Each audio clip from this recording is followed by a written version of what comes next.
बिस्मिल्लाहिर्रहमानिर्रहीम। अस्सलाम वालेकुम व्यूवर्स, आप देख रहे हैं डाइनिंग और ये मैं आपको करीब से दिखाती हूँ।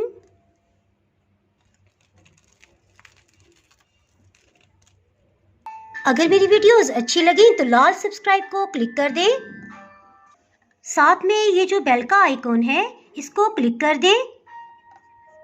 इसको क्लिक करने से आपको मेरी हर नई वीडियो का नोटिफिकेशन सबसे पहले फ्री में मिलेगा। बिस्मिल्लाहिर्रहमानिर्रहीम। जी रेसिपी को स्टार्ट करते हैं। 3 आलूओं को उबाल के इनका छिलका उतार लिया है। इनको मैश कर लेंगे। आलू 3 दरमियाने साइज के थे। 1 कप से थोड़ा सा कम उबले हुए चने हैं यानी 180 ग्राम्स, इन्हें शामिल कर देंगे। प्याज 3 खाने वाले चम्मच, इन्हें बारीक कटिंग कर लिया है। हरी मिर्च ये दरमियानी साइज की है, आपको दिखाने के लिए भी साबुत रखी है, इसे कटिंग कर लेंगे। इसे भी डाल देंगे। इसके साथ इसमें स्पाइसेस ऐड करते हैं। नमक आधी चाय की चम्मच, सूरख मिर्च का पाउडर आधी चाय की चम्मच, खुश्क धनिया इसे हाफ क्रश कर लिया है 1 खाने वाला चम्मच, चाट मसाला पाउडर आधी चाय की चम्मच से थोड़ा सा कम, थाइम 1 चाय की चम्मच लेवल करके, अगर आपके पास ये ना हो तो मिक्स हर्ब्स या ऑरिगेनो भी आप इसमें इस्तेमाल कर सकते हैं। सफ़ेद ज़ीरा 1 चाय की चम्मच,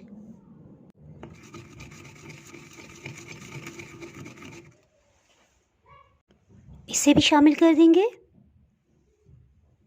इसे अच्छा सा ग्रीन कलर देने के लिए इसमें 1-2 ड्रॉप्स ग्रीन कलर के डाल देंगे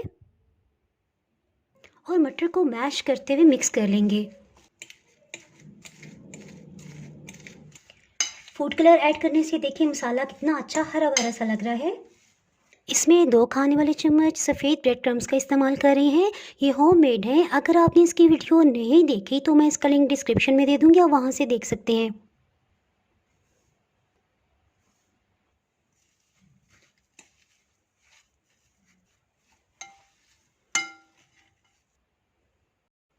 इसको साइड पे करते हैं और क्रीमी मायोनीज स्टफिंग तैयार करते हैं।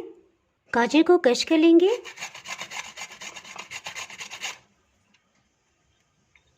क्रश की हुई गाजर 3 खाने वाले चम्मच, शिमला मिर्च 4 खाने वाले चम्मच, मकई के दाने 4 खाने वाले चम्मच, ये उबाल लिए हैं।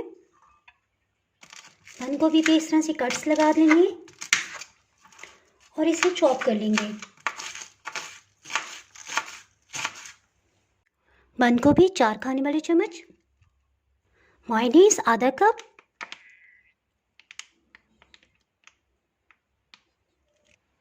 नमक 1/4 टीस्पून, 1/4 टीस्पून ही काली मिर्च इसमें डालेंगे और अच्छी तरह से मिक्स कर लेंगे। केचप 2 खाने वाले चम्मच और अच्छी तरह से मिक्स कर लेंगे। ये डन हो गया है। झटपट से आलू की टिकिया बना लेते हैं। इसे राउंड शेप दे देंगे।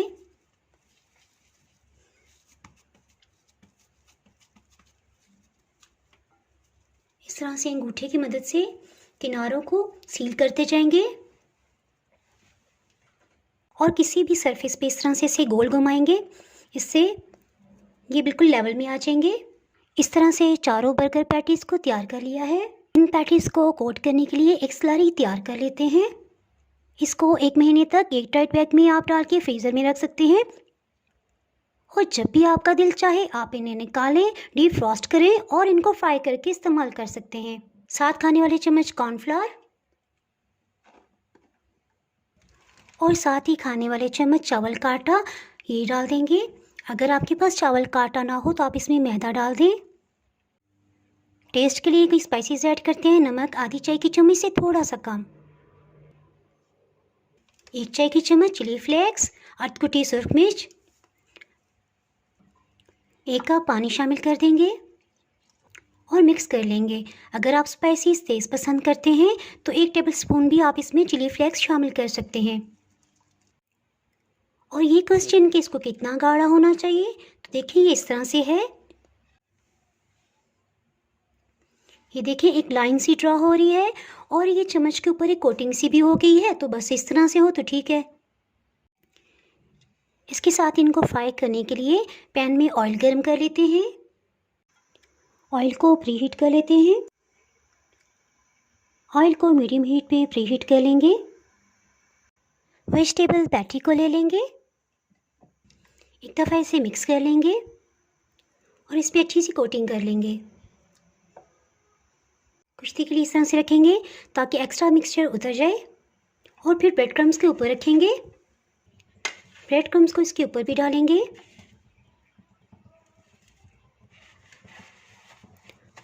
इस तरह से इसको रोल कर लेंगे ताकि सब किनारों पे भी लग जाए। इस तरह से सबको तैयार कर लेंगे। पैटीज़ को डालती हीट को बिल्कुल लो कर देंगे ताकि ब्रेड क्रम्स ऊपर से जलने ना पाएँ। में बहुत अच्छे से कलर आ गया है। इसे प्याज से टर्न कर लेंगे।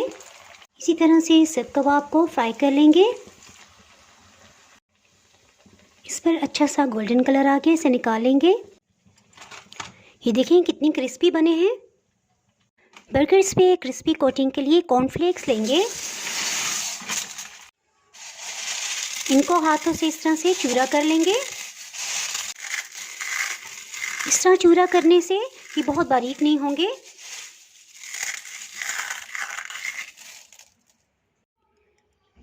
सलाद पत्ता लेंगे और यहाँ से इसे कटिंग कर लेंगे। अब सेपरेट एक एक पत्ते को हम अलग से वॉश करेंगे। बर्गर्स पहले से ही कटे हुए हैं। एक बर्गर लेंगे, केचप को लगा देंगे, सलाद पत्ता,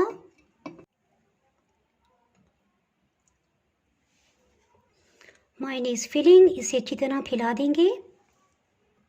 इसके सेंटर में बर्गर पैटीज रख देंगे। दूसरे पीस से कवर कर देंगे। हल्का सा इस तरह से प्रेस करेंगे ताकि एक्स्ट्रा जो भी है वो निकल जाए। बर्गर को इसमें डिप करने से पहले एक दफ़ा इसको अच्छी तरह से मिक्स कर लेंगे। बर्गर्स में से अगर कोई भी वेजिटेबल्स बाहर आ रही हों तो इस तरह से अंदर की तरफ कर देंगे। और एक अहम बात कि बर्गर को इसमें डिप करने से पहले ऑयल को प्रीहीट करने के लिए मैंने रख दिया था। इस तरह से इसको डिप कर लेंगे। हर तरफ अच्छी तरह से कोटिंग कर लेंगे। कॉर्नफ्लेक्स वाले बाउल में से डाल देंगे। इसके ऊपर की सतह पे कॉर्नफ्लेक्स डालेंगे।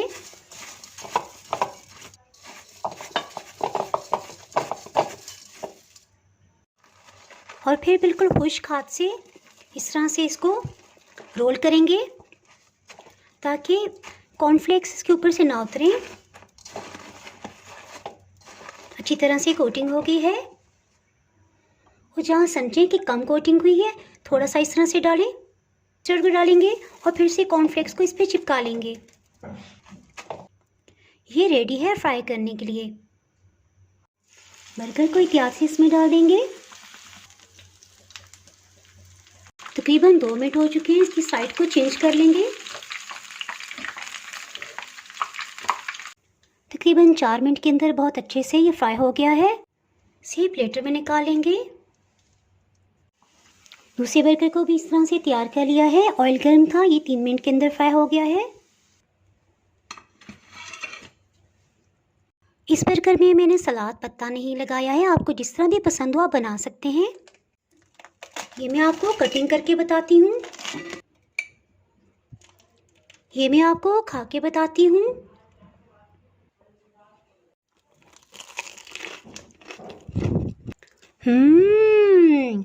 बहुत ही मज़ेदार। आप ये ज़रूर ट्राई कीजिएगा, इंशाल्लाह आपको बहुत ही पसंद आने वाले हैं। अगर आप मेरे चैनल पे नए हैं और चैनल को सब्सक्राइब नहीं किया तो फटाफट मज़ेदार सी रेसिपीज़ के लिए चैनल को सब्सक्राइब कर दें। बेल आइकन ज़रूर प्रेस कीजिएगा, इसके बगैर आपको मेरी हर नई आने वाली वीडियो का नोटिफिकेशन नहीं मिल पाएगा। दुआओं में याद रखें। इसके साथ ही मैं इजाज़त चाहती हूँ। अल्लाह हाफिज़।